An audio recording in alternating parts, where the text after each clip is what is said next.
সম্মানিত দিনী ভাই ও বোন, শুক্রবার দিনে অথবা রাতে যে কোনো সময় একটি তাসবিহ যদি পাঠ করিতে পারেন, আপনার কপাল খুলে যাবে, ভাগ্য পরিবর্তন হয়ে যাবে।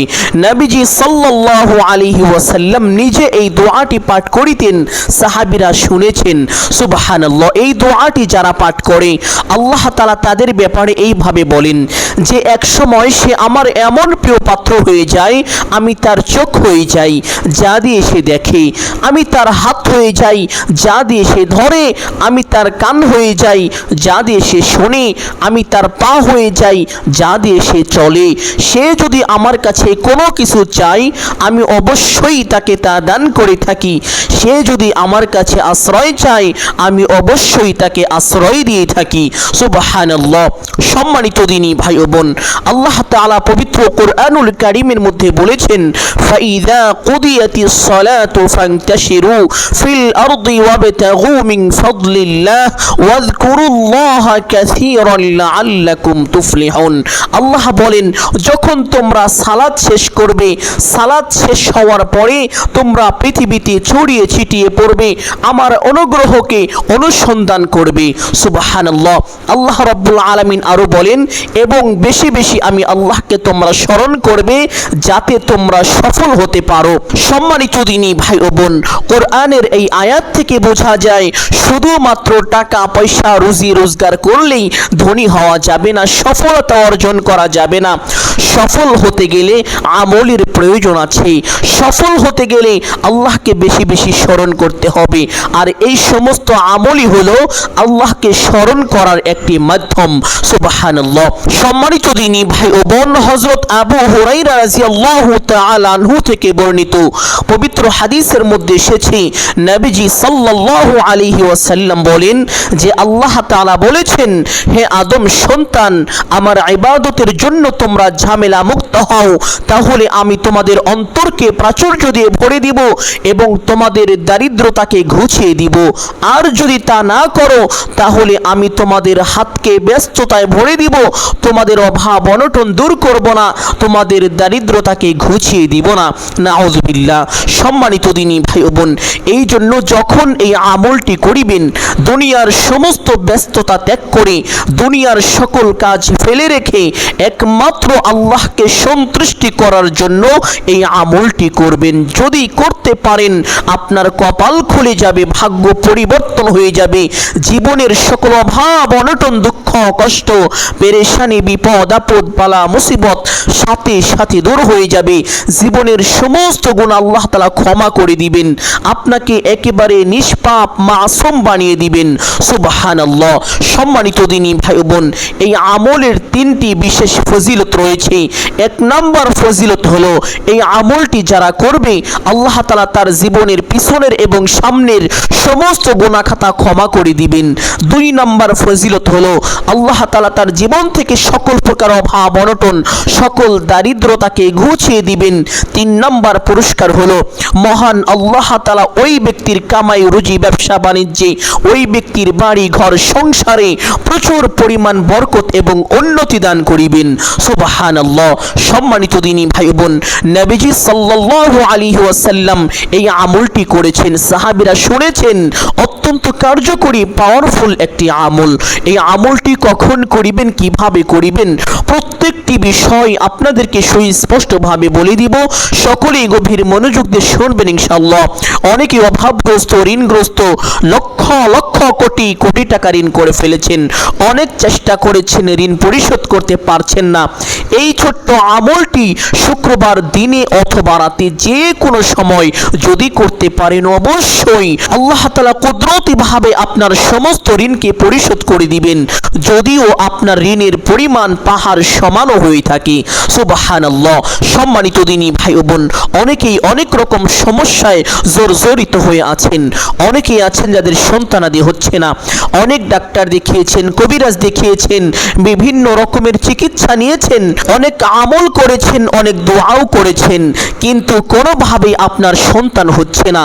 ছোট্ট এই আমলটি দুনিয়ার সমস্ত ব্যস্ততা ত্যাগ করে একমাত্র আল্লাহকে সন্তুষ্টি করার উদ্দেশ্যে একবার করেই দেখুন, অবশ্যই আল্লাহ তাআলা আপনাকে সন্তান দান করিবেন। সুবহানাল্লাহ। আশ্চর্যকর অবাক করা একটি আমল হলো এই আমলটি, কারণ নবীজি সাল্লাল্লাহু আলাইহি ওয়াসাল্লাম সব সময় এই আমলটি করতেন। সম্মানিত দিনী ভাই ও বোন আমার, এই আমলটি দুইটি বিশেষ সময়ে যদি করতে পারেন তাহলে সবচাইতে বেশি উপকৃত হবেন। আর এই দুইটি বিশেষ সময় হলো, একটি জুমার রাতের তৃতীয় অংশ, আরেকটি সময় হলো জুমার দিনের আসর নামাজের পর থেকে শুরু করে মাগরিবের আজান হওয়ার আগ পর্যন্ত। এই দুইটি সময় হলো বিশেষ সময়। এই দুইটি বিশেষ সময় যদি করতে পারেন অতি দ্রুত ফলাফল পেয়ে যাবেন। এই দুইটি সময় আল্লাহ তাআলা বান্দা বান্দীদের দোয়াকে ব্যাপকভাবে কবুল করে থাকেন। অসংখ্য অগণিত বান্দা বান্দির জীবনের গুনাহকে আল্লাহ তাআলা ব্যাপকভাবে ক্ষমা করে থাকেন এবং অসংখ্য অগণিত জাহান্নামীকে আল্লাহ তাআলা জাহান্নাম থেকে মুক্ত করে থাকেন।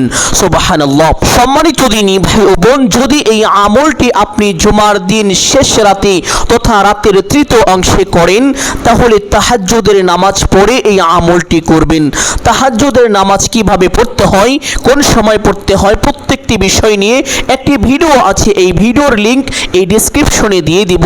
যারা তাহাজ্জুদ নামাজ সম্পর্কে জানেন না, কিভাবে পড়তে হয়, কত রাকাত পড়তে হয়, নিয়ত কিভাবে পড়তে হয়, প্রত্যেকটি বিষয় সেই ভিডিওর মধ্যে জানতে পারবেন ইনশাআল্লাহ। এবং যদি আসর নামাজের পরে করেন কোনো সমস্যা নেই, আসরের নামাজ পড়েই এই আমলটি করতে পারবেন। এই দুইটি সময় ব্যতীত অন্য সময় যদি করেন, যদি ফরজ নামাজের পরে আমলটি করেন তাহলে অতিরিক্ত কোনো নামাজ পড়া লাগবে না, শুধু ফরজ নামাজ পড়ে এই আমলটি করতে পারবেন। তবে আপনি যদি অন্য কোনো সময় করেন তাহলে 2 রাকাত সালাতুল হাজত নামাজ আদায় করে এই আমলটি করবেন। সালাতুল হাজত নামাজ কিভাবে পড়তে হয়, কোন কোন সূরা দিয়ে পড়তে হয়, কোন কোন দোয়া এই নামাজের মধ্যে পাঠ করিতে হয়, প্রত্যেকটি বিষয় নিয়ে একটি ভিডিও আছে। সেই ভিডিওর লিংক এই ডেসক্রিপশনে দিয়ে দিব, চাইলে সেখান থেকে আপনারা দেখে নিতে পারেন। সম্মানিত দিনী ভাই ও বোন, তাহলে আমি আশা করছি আপনারা বুঝতে পেরেছেন এই আমলটি কখন করতে হবে। এখন বলবো এই আমলটি কিভাবে করতে হবে। সকলেই বিশেষভাবে গুরুত্বের সাথে শুনতে থাকুন এবং দেখতে থাকুন। অনেক কিছু শিখতে পারবেন যা জীবনে আপনার অজানা ছিল, এবং আপনি এটা শিখে যদি আমল করতে পারেন অবশ্যই উপকৃত হবেন। সম্মানিত দিনী ভাই ও বোন আমার, আমলটি করার জন্য প্রথমে একটি ছোট্ট দুরূদ এইভাবে পাঠ করিবেন। আল্লাহুম্মা সাল্লি আলা মুহাম্মাদিন নাবিয়্যিল উম্মি ওয়া আলা আলিহি ওয়া সাল্লিম তাসলিমা। আল্লাহুম্মা সাল্লি আলা মুহাম্মাদিন নাবিয়্যিল উম্মি ওয়া আলা আলিহি ওয়া সাল্লিম তাসলিমা। আমলের সময় এই ছোট্ট দুরূদটি এইভাবে 7 বার পাঠ করিবেন। এই দুরূদের আরেকটি আমলের কথা বলে দেই। সম্মানিত দিনী ভাই বোন, শুক্রবার আসর নামাজ যেই স্থানে পড়বেন, আসরের নামাজ শেষ করে সেই স্থানে বসে এই ছোট্ট দুরূদটি যদি একাধারে কোনো কথাবার্তা না বলে চুপচাপ দুরূদটি একাধারে 80 বার পাঠ করিতে পারেন, আল্লাহ তাআলা আপনার 80 বছরের সমস্ত গুনাহখাতা ক্ষমা করে দিয়ে আপনার যে গুনাহগুলো ছিল ওই গুনাহগুলোকে আল্লাহ তাআলা নেকিতে পরিবর্তন করে দিবেন। সুবহানাল্লাহ। জীবনে পাহাড় সমান গুনাহ করেছেন, আপনাকে আল্লাহ তাআলা এই গুনাহগুলোকে নেকিতে পরিবর্তন করে দিবেন। তাহলে আপনার জীবনে গুনাহ থাকবে না, শুধু নেকি আর নেকিতে ভরপুর থাকবে। সুবহানাল্লাহ। এই জন্য বলবো, শুক্রবার আসর নামাজের পরে ছোট্ট এই দুরূদটি একাধারে অনর্থক কথাবার্তা না বলে 80 বার এইভাবে পাঠ করিবেন। আল্লাহুম্মা সাল্লি আলা মুহাম্মাদিন নাবিয়্যিল উম্মি ওয়া আলা আলিহি وسلم تسليما দুরূদ শরীফটি আমলের সময় 7 বার পাঠ করার পরে একটি ছোট্ট ইস্তেগফার পাঠ করিবেন। চেষ্টা করিবেন সাইয়্যিদুল ইস্তেগফার পাঠ করার জন্য। সাইয়্যিদুল ইস্তেগফার হলো সর্বশ্রেষ্ঠ এবং সর্বোত্তম ইস্তেগফার। এই ইস্তেগফারের বিশেষ একটি ফজিলত আছে। যেই ব্যক্তি সকালে ফজরের নামাজের পরে একবার সাইয়্যিদুল ইস্তেগফার পাঠ করিবে, নবীজি বলেন ওই ব্যক্তি যদি সন্ধ্যার পূর্বে এই সময়ের ভিতরে মারা যায় তাহলে তার জন্য জাহান্নাম হারাম এবং জান্নাত ওয়াজিব হয়ে যায়। ওই ব্যক্তি মৃত্যুর সাথে সাথে জান্নাতে চলে যাবে। সুবহানাল্লাহ। নবীজি আরো বলেন কেউ যদি মাগরিবের নামাজের পরে সাইয়্যিদুল ইস্তেগফার একবার পাঠ করে আর ওই ব্যক্তি ফজরের আগে মারা যায় তাহলে ওই ব্যক্তির জন্য জাহান্নাম হারাম এবং জান্নাত ওয়াজিব হয়ে যায়। ওই ব্যক্তি মৃত্যুর সঙ্গে সঙ্গে জান্নাতে চলে যাবে। এছাড়াও আরেকটি ফজিলতের কথা কিতাবের মধ্যে এসেছে, যেই ব্যক্তি সকালে একবার এবং সন্ধ্যায় একবার সাইয়্যিদুল ইস্তেগফার পাঠ করে ওই ব্যক্তির সমস্ত দায়িত্ব আল্লাহ তাআলার নিজ জিম্মায় নিয়ে নেন। ওই ব্যক্তির সয় সম্পত্তির কোনো ক্ষতি হবে না, তার পরিবার পরিজন আহলে বায়াত তাদের কোনো ক্ষতি হবে না। কেউ যদি তাদের ক্ষতি করতে চায়, যারা ক্ষতি করতে চাইবে তারা নিজেরাই ক্ষতিগ্রস্ত হয়ে যাবে, কিন্তু ওই ব্যক্তির ক্ষতি কেউ করতে পারবে না। সুবহানাল্লাহ। এমনকি শয়তান পর্যন্ত ওই ব্যক্তির ক্ষতি করতে পারবে না। যেই ব্যক্তি সকালে এবং সন্ধ্যায় একবার করে সাইয়্যিদুল ইস্তেগফার পাঠ করিবে। সম্মানিত দিনী ভাই বোন, অনেকেই সাইয়্যিদুল ইস্তেগফার কি জানেন না। একবার আমি পাঠ করে শুনিয়ে দিব, আপনারা শুনে রাখুন। যদি পারেন মুখস্থ করে নেবেন, না পারলে কোনো সমস্যা নেই। সাইয়্যিদুল ইস্তেগফারটি হলো আল্লাহুম্মা আনতা রাব্বি লা ইলাহা ইল্লা আনতা খলাকতানি ওয়া আনা আবদুকা ওয়া আনা আলা আহদিকা ووعدك ما استطعت أعوذ بك من شر ما صنعت أبوء لك بنعمتك علي وأبوء بذنبي فاغفر لي فإنه لا يغفر الذنوب إلا أنت। যদি পারেন এই সাইয়্যিদুল ইস্তেগফার আমলের সময় 7 বার পাঠ করিবেন। যদি এই ইস্তেগফারটি না পারেন পাঠ করতে হবে না, অন্য যে কোনো একটি ইস্তেগফার পাঠ করিবেন তাহলেই হয়ে যাবে। যেমন ধরেন আস্তাগফিরুল্লাহ, এটাও একটি ইস্তেগফার। এই ইস্তেগফারটি যদি পাঠ করেন তবু হয়ে যাবে। 7 বার পাঠ করিবেন। সম্মানিত দিনী ভাই বোন, ইস্তেগফারের ব্যাপারে আল্লাহর নবী সাল্লাল্লাহু আলাইহি ওয়াসাল্লাম বলেছেন, যেই ব্যক্তি বেশি বেশি ইস্তেগফার করবে মহান আল্লাহ তাআলা তার সকল সংকটকে দূর করে দিবেন, তার গুনাহগুলোকে মোচন করে দিবেন এবং আল্লাহ তাআলা তাকে অকল্পনীয়ভাবে রিজিক দান করিবেন। সুবহানাল্লাহ। সম্মানিত দিনী ভাই বোন, ইস্তেগফারটি পাঠ করার পরে সেই তাসবিহটা পাঠ করিবেন, যেই তাসবিহ নবীজি সাল্লাল্লাহু আলাইহি ওয়াসাল্লাম পাঠ করিতেন এবং সাহাবীরা শুনেছিলেন। সেই তাসবিহটা হলো আল্লাহুম্মা গফিরলি যামবি ووسع لي في رزقي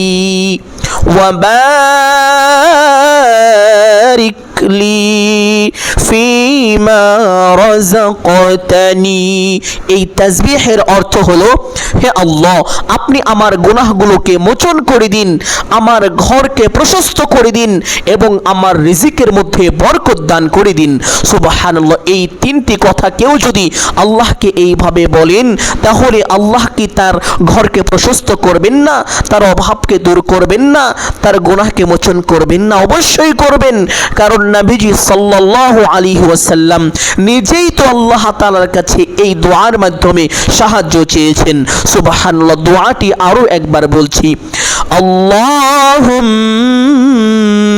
اغفر لي ذنبي ووسع لي في رزقي وبارك لي فيما رزقتني। ছোট্ট দোয়াটি এইভাবে আমলের সময় 7 বার পাঠ করিবেন। এই তাসবিহটি পাঠ করার পরে একটি ছোট্ট দোয়া পাঠ করিবেন, যেই দোয়ার ব্যাপারে পবিত্র হাদিসের মধ্যে এসেছে নবীজি সাল্লাল্লাহু আলাইহি ওয়াসাল্লাম একদিন রাস্তা দিয়ে হেঁটে যাচ্ছিলেন, হঠাৎ করে দেখতে পারলেন মসজিদের মধ্যে একজন সাহাবী বসে আছেন।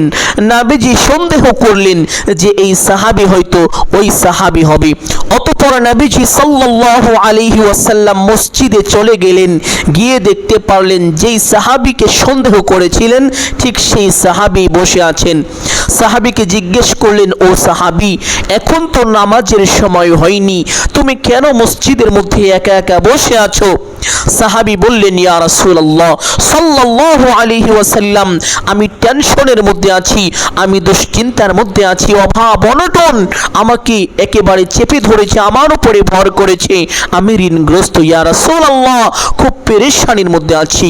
অতঃপর নবীজি সাল্লাল্লাহু আলাইহি ওয়াসাল্লাম ওই সাহাবীকে একটি দোয়া শিখিয়ে দিলেন এবং বলে দিলেন, ও সাহাবী, তুমি যদি এই দোয়ার আমলটি করতে পারো, আল্লাহ তাআলা তোমার সকল অভাব অনটন দূর করে দিবেন, তোমার সমস্ত ঋণকে পরিশোধ করে দিবেন, তোমার সকল দুশ্চিন্তা পেরেশানিকে দূর করে দিবেন।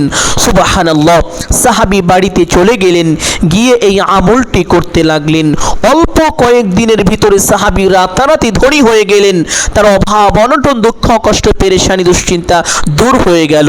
সুবহানাল্লাহ। আর সেই দোয়াটি হলো, আল্লাহুম্মা ইন্নী আসআলুকাল হুদা ওয়াত-তুকা والعفاف والغنى اللهم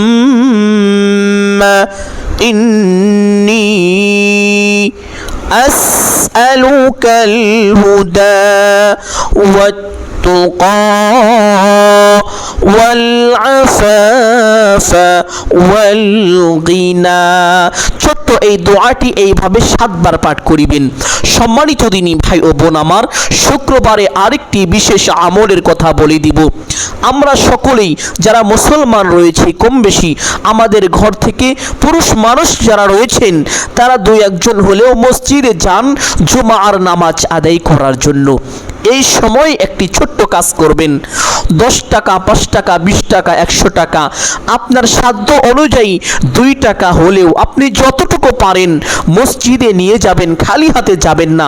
সম্মানিত দিনী ভাই বোন, আপনি হয়তো এই বিষয় জানেন না, প্রত্যেক দিন সকালে মানুষ যখন ঘুম থেকে উঠে ওই ব্যক্তির পিছনে 2 জন ফেরেশতা আল্লাহ তাআলা নিযুক্ত করে দেন।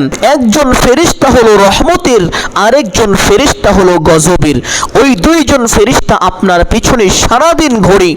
আপনি যখন কোনো ভালো কাজ করেন, দান সদকা করেন, আল্লাহর রাস্তায় আপনার সম্পদ থেকে কিছু সম্পদ ব্যয় করেন, তখন রহমতের ফেরেশতা সারাদিন আপনার জন্য আল্লাহ তাআলার কাছে দোয়া করেন, হে আল্লাহ, আপনি দানকারীর পাওনা বুঝিয়ে দিন, হে আল্লাহ, আপনি দানকারীর কামাই রুজিতে বরকত দান করুন, হে আল্লাহ, আপনি দানকারীর হক বুঝিয়ে দিন।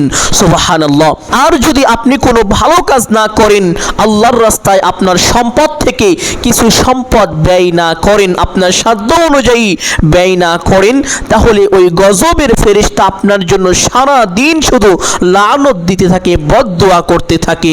নাউযুবিল্লাহ। ফেরেশতা ফেরেশতা বলে, হে আল্লাহ, আপনি এই বখিলকে ধ্বংস করে দিন, আপনি এই কৃপণের সমস্ত সম্পদকে ধ্বংস করে দিন। নাউযুবিল্লাহ। ফেরেশতার এই লানত থেকে যদি আপনি বাঁচতে চান তাহলে অবশ্যই মসজিদে যাওয়ার সময় 10 টাকা 20 টাকা যতটুকু পারেন সাধ্য অনুযায়ী নিয়ে যাবেন।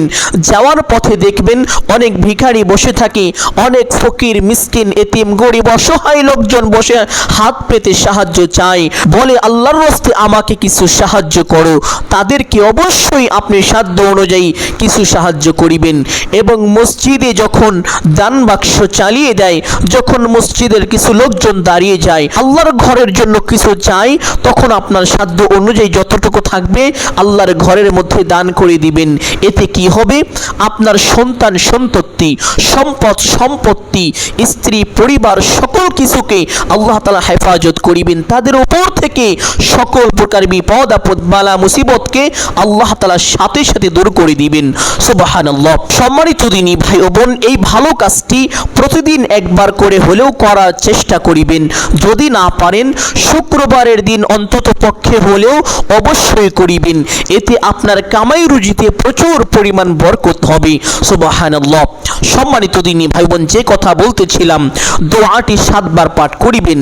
দোয়াটি 7 বার পাঠ করার পরে আবার সেই ছোট্ট দরুদটি পাঠ করিবেন। আল্লাহুম্মা সাল্লি আলা মুহাম্মাদিন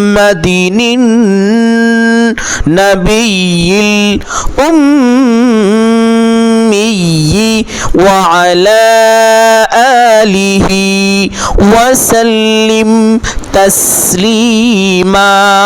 দরুদটি আবার 7 বার পাঠ করে আল্লাহ তাআলার কাছে দোয়া মুনাজাত করিবেন এইভাবে: আলহামদুলিল্লাহি রাব্বিল আলামিন ওয়াস সালাতু ওয়াস সালামু আলা সাইয়্যিদিল আম্বিয়াই ওয়াল মুরসালিন।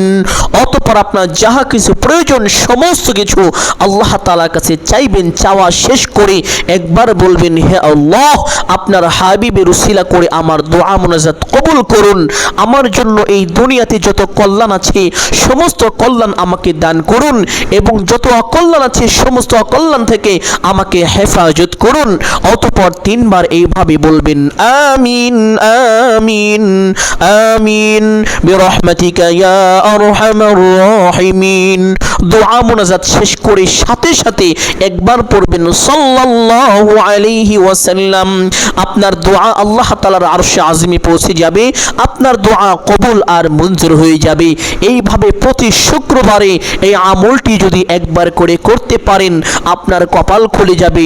ঋণের পরিমাণ পাহাড় সমানও যদি হয়ে থাকে তবুও তা অতি দ্রুত পরিশোধ হয়ে যাবে। অকল্পনীয়ভাবে রিজিক আসতেই থাকবে, আপনার রিজিকের দরজা আল্লাহ তাআলা খুলে দিবেন। সুবহানাল্লাহ। সম্মানিত দিনী ভাই ও বোন, আমি আশা করছি আজকের এই আমলটি আপনাদের সকলের জন্য অত্যন্ত গুরুত্বপূর্ণ এবং উপকারী ছিল। অতএব সকলকে বলবো সদকায়ে জারিয়ার উদ্দেশ্যে কমপক্ষে একটি হলেও শেয়ার করে দিবেন। যদি ভিডিওটি ভালো লাগে অবশ্যই একটি লাইক করিবেন এবং কমেন্টে আমিন বলে দোয়ায় শরীক থাকবেন।